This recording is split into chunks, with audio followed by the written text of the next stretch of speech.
to see movies. I used to see anything that had diving in it I was interested in. What I'd like to do is try to keep alive the hard hat diving and the surface supply diving in the history. You won't find this anyplace. We've had people from Europe, France, he comes over a few times. Australia was another one, or Germany. So we have people from all over that contact us and come out to dive with us. I'm giving other people chances to dive it, but I can see the expression on their faces, which is really a wonderful thing because all these people come up and we put them in the water and they're happy. They did something they've only seen in movies. It's a wonderful feeling. Now what do you say? Button me up. Okay.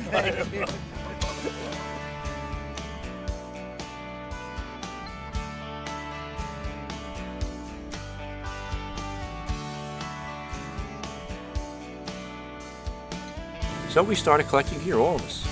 And we all put our gear together. Like one guy would have an air compressor, another guy would have a comm box, another guy would have a suit, another guy would have a helmet.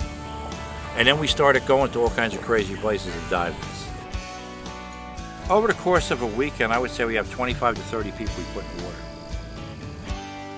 water. Some are new at it, some are repeat, they come back to do it. It's a lot of work, and we have a team of people that support us, that will come down and dress divers all day.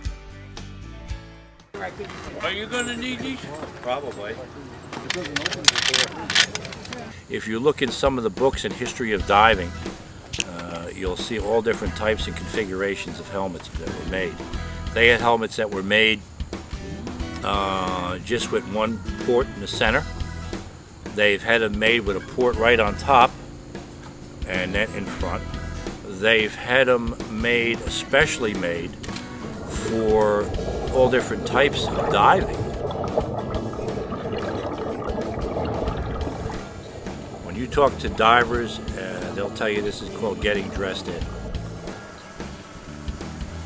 Two people dressing the diver, getting the diver into the suit, getting the breastplate on, the brails, getting the weight belt on, making sure the diver is all lined up properly in the gear, the gloves, the boots, and hit your valve at the same time, the helmet, the air control valve. All these things have to be put together and in a certain order. Button her up. 2 more steps.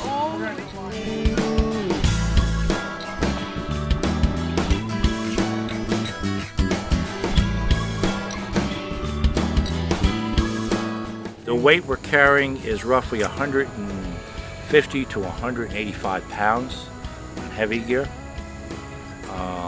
There's different types of weight belts. There's chest weights. Chest weights will go fastened right over the breastplate, one in the front, one in the back.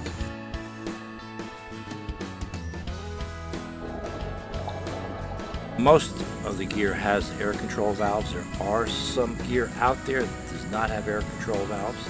The air was controlled differently. It was controlled from topside. Some of your 3 bolts Russian equipment is like that. This equipment that we're using today, with the air control valve, you just take your valve and you turn it. You turn it to you, which will give you more air. Away from you, less air. Hard hat diving, you have communication to the surface. You have a safety line. You talk to your tender. Mark 5 diver, and he knows where you're at all times. And actually, you know where you're at all times, because anytime you want to come back to the surface, grab onto the umbilical, and you'll go right back up.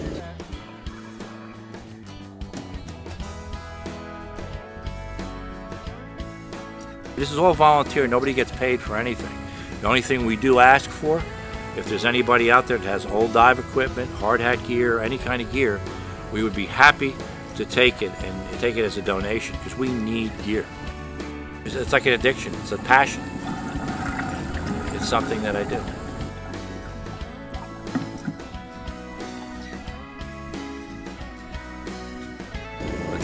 lot of dive gear and a lot of history out there. And I think in the future, what we need is more young people. What's that? Get me out of here. Right now, I'm trying to get people involved. It's wonderful. It's great. You know, to see people enjoy themselves and have fun.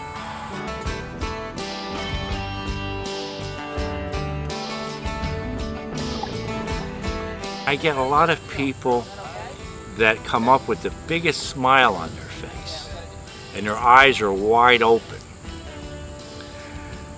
And they say, well, I know one person said to me, this is like the closest I'm ever going to get to being an astronaut.